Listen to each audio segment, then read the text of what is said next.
All right, guys, hi. We're in the back garden, and it is, a little into October, and we have definitely had several frosts, some very hard freezes, and things are just done, except for some cold hardy stuff. So here we're in the back garden. So what do we do now? Okay, a lot of it's done, and so what do we do? So first, I still have some Brussels sprouts growing. These ones in the back garden are not doing very good this year, but the ones in the front garden are doing a lot better. So this will probably just get turned into compost. But those are fine to keep until, 2 more months, easily. So if you have those, don't pick them. You can just leave them go. But they do suggest to rip off the tops, this top part right here. You just kind of rip them off, and it kind of encourages the little sprouts to start growing, if there were sprouts. These ones don't have any. Okay, so the other thing that we have going on is beets. So I've got this row of beets right here, and those are safe in the ground. I'll probably harvest them in another month or something like that. Well, actually, I'll harvest them at any point, and then I will probably freeze or can them. So the beets are fine to stay in the ground a little bit longer. And then what's been really cool this year is I let the broccoli just grow and go and grow and go. And I just came out here yesterday and picked a nice bag full of all the little sprouts of broccoli, and we're into October. So even though these look like they were done, a lot have gone to flower and are going to seed, there were still so many more shoots that I was able to harvest a bag. So that's pretty exciting to keep that fresh stuff coming in for soups or for a side dish. So then I have my bean trellis over here, and I'm just letting these kind of dry out on here, die out and dry out. And I'm picking the ones, that look like this. See how they're all brown and the paper's starting to get crunchy and stuff like that. So inside are my purple beans that I will save for next year. And so there's quite a bit out here that I can go ahead and pick. And I've already been harvesting them. So as long as they don't get too moldy, well, you don't want the mold in the inside of the bean. As long as the bean isn't moldy, then it's fine to keep, and then save those to plant for next year. So I haven't bought purple beans in, it's been years and years. So, because I keep replanting the same, saving and replanting, so which is exciting. All right, let's go walk over here. And, let's see. Well, let's look down at this one right here. So cabbage. So I harvested the cabbage here. And actually, it's starting to want to regrow some right here. And so they might get a little head on there for me that I might be able to eat from. But there is actually some back here with my purple cabbage that worked out really good. So let's go look back here.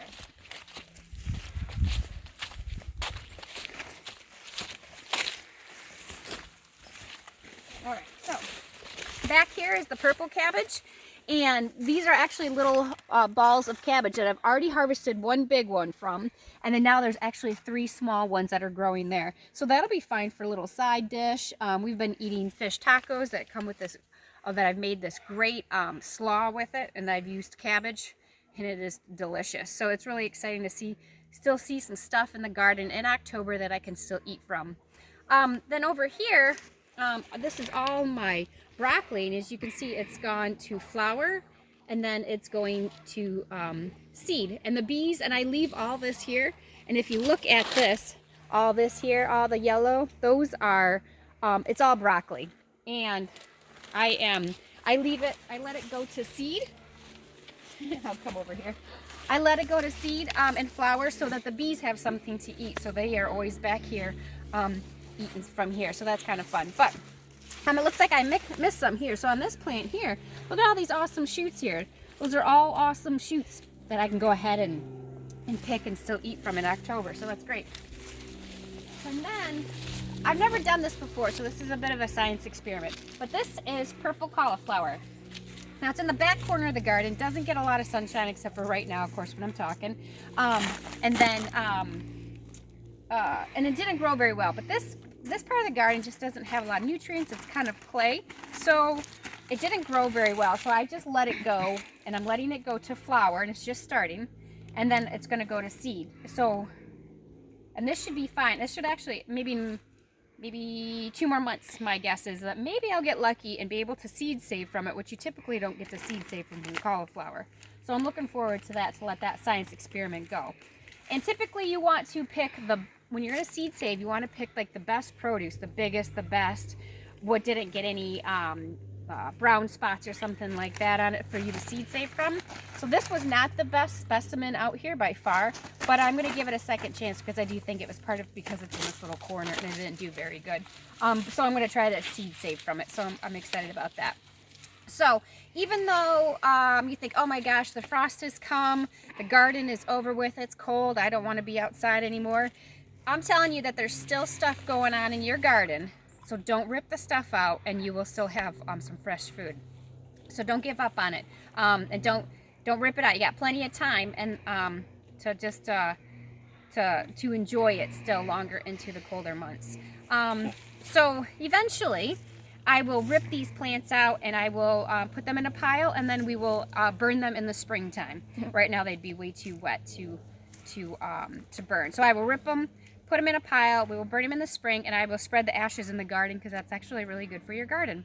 Or you could, if you want to rip them out, you could go ahead and put them in all in your compost pile, or try to let it break down in the garden to let some nutrients just go that organic material right back into the garden.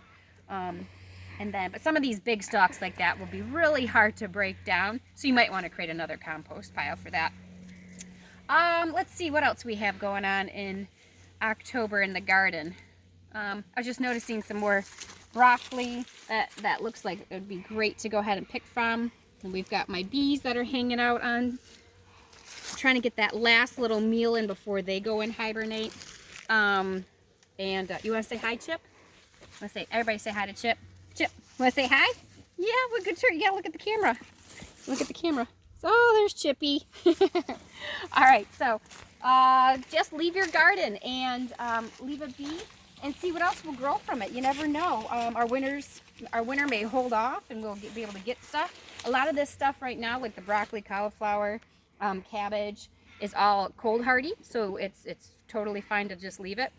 And you also see I have a lot of weeds in the garden right now, but a lot of them I left by design because one, I run out of time, but two, actually there's stuff that are herbs. So right now I have beautiful, this is chicory. Most people call this a common weed. Well, this is a medicinal herb that you can find some great stuff to do with. So